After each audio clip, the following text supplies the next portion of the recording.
Dengan saya Islam Nosnia, dengan Ibu Mbak Ibu Yunia. Dengan ini Mbak siapa?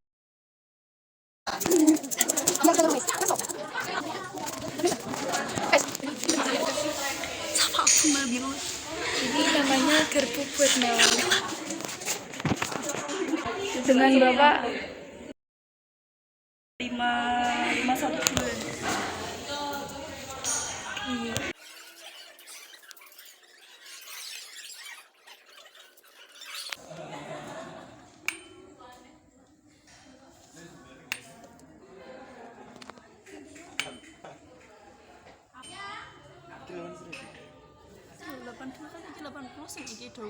Nah, mundur.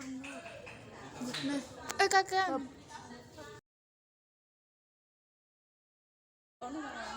Meneh.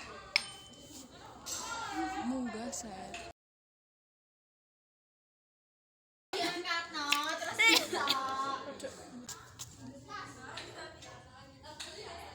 Enggak sithik. Oh, berapa iku? 8 43.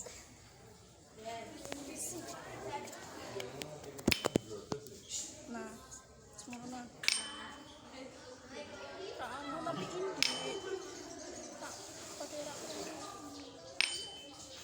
42.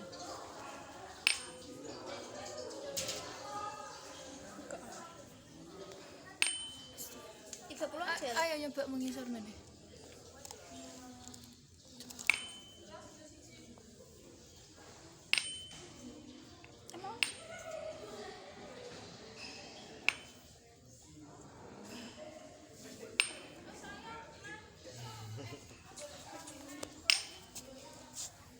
Dua 42.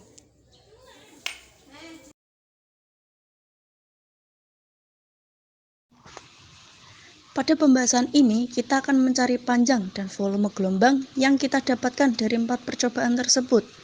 Pada percobaan pertama dan kedua, kita menggunakan garpu tala dengan frekuensi 426 Hz.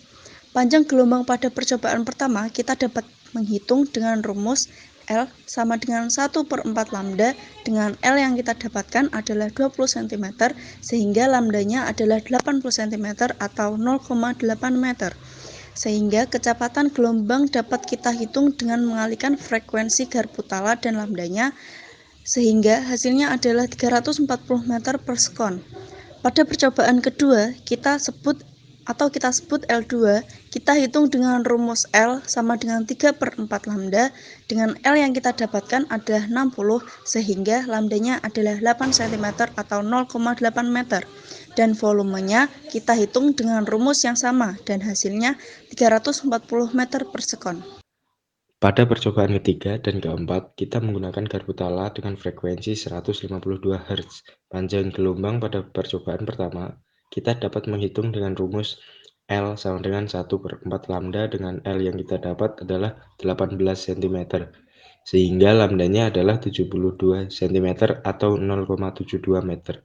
Sehingga kecepatan gelombangnya dapat kita hitung dengan mengalihkan frekuensi garpu tala dan lambdanya, dan hasilnya adalah 368,64 meter per second.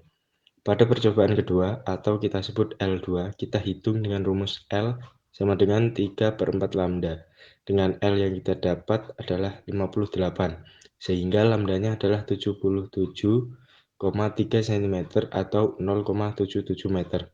Dan volumenya kita hitung dengan rumus yang sama, dan hasilnya 394,24 meter per second. Dari percobaan yang kita lakukan dapat disimpulkan bahwa semakin besar nilai frekuensi pada garpu tala, maka semakin besar pula bunyi yang akan dikeluarkan. Begitu sebaliknya, semakin kecil frekuensi, maka suara yang dihasilkan mengecil. Selanjutnya, semakin besar panjang gelombang pada tabung atau semakin kecil volume air di dalamnya, maka akan semakin besar cepat rambat bunyi yang akan dihasilkan. Begitu sebaliknya, semakin kecil panjang gelombang pada tabung atau semakin besarnya volume air di dalamnya, maka cepat rambat yang dihasilkan akan semakin kecil. Sehingga cepat rambat bunyi berbanding lurus dengan panjang gelombang. Dalam praktikum ini, bisa saja terjadi kesalahan karena terjadinya perbedaan suhu ruang juga keadaan sekitar yang bisa memengaruhi hasil frekuensi pada praktikum yang dilakukan.